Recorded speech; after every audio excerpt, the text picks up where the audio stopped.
আপনার লজ্জা থাকা উচিত। আপনার বাবা চলে গেছে, মা চলে গেছে, দাদা চলে গেছে, দাদি চলে গেছে, আপনি এখনো মসজিদমুখী হন নাই, তো আপনার মতো বেহায়া বেশরমা মুসলমানকে।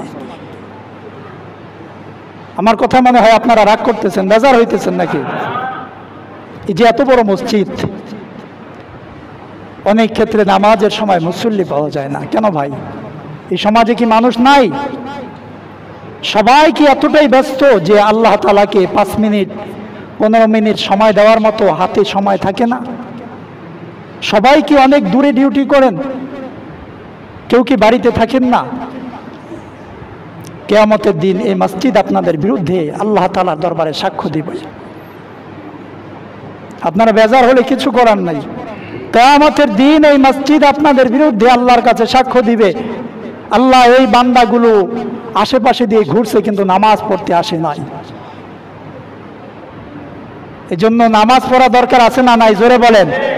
আপনি যদি নামাজ পড়েন আর দৈনিক এক ওয়াক্ত, প্রত্যেক ওয়াক্ত নামাজের পর একবার করে সূরা ইখলাস পাঠ করেন, ইনশাআল্লাহ ইনশাআল্লাহ আল্লাহ তাআলা আপনাকে অবশ্যই জান্নাত দান করবেন। সুবহানাল্লাহ।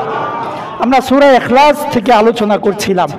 সূরা ইখলাস এমন একটা সূরা, যেই সূরার মধ্যে আল্লাহ রাব্বুল আলামিন নিজের পরিচয় তুলে ধরেছেন। এই সূরাটা এমন একটা সূরা, যেই সূরা একবার তেলাওয়াত করলে কোরআনুল কারীমের 1/3 অংশ তেলাওয়াত করার সওয়াব আল্লাহ রাব্বুল আলামিন সবার আমলনামায় দান করে দেন।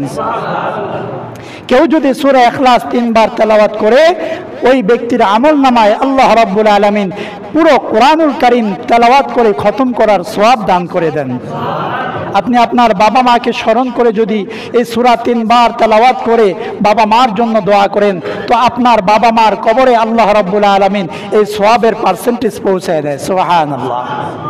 কবর জিয়ারত করতে অনেক বেশি সূরার প্রয়োজন নাই। আপনি শুধু কবরের পাশে গিয়ে সূরা ইখলাস আর সূরা ফাতিহা পড়ে দোয়া করেন, এটাই কবর জিয়ারত হয়ে যায়। সুবহানাল্লাহ পড়বেন না? আর যদি পারেন সূরা ইয়াসিন পড়েন, সূরা তাকাসুর পড়েন, সূরা জিলজাল পড়েন, এরপরে সূরা কুরাইশ পড়েন, সূরা মাউন পড়েন, পড়তে থাকেন যত সূরা পারেন। এই সূরাগুলো পড়ার দরুন আল্লাহ রাব্বুল আলামিন আপনার বাবা মার কবরের ভিতরে শান্তি পৌঁছায় দিবে। সুবহানাল্লাহ। মুহতারাম হাজিরিন, এজন্য ভাইয়েরা আমার, আমরা এই দুনিয়াতে চিরদিন থাকবো না। আজকে আছি, আগামীকাল থাকবো কিনা কোনো গ্যারান্টি আছে? জোরে বলেন। কোনো গ্যারান্টি আছে? 1 মিনিটের কোনো ভরসা আছে? 1 মিনিটের কোনো ভরসা নাই। এজন্য ভাইয়েরা আমার, আখিরাতের কথা চিন্তা করে, কবরের কথা চিন্তা করে নামাজ পড়তে হবে। অন্তত পক্ষে আপনার বাবা মা যে চলে গেছে, আপনার প্রতি একটা হক আছে তাদের জন্য দোয়া করা। আপনি যদি নামাজই না পড়েন তো তাদের জন্য দোয়াটা করবেন কি?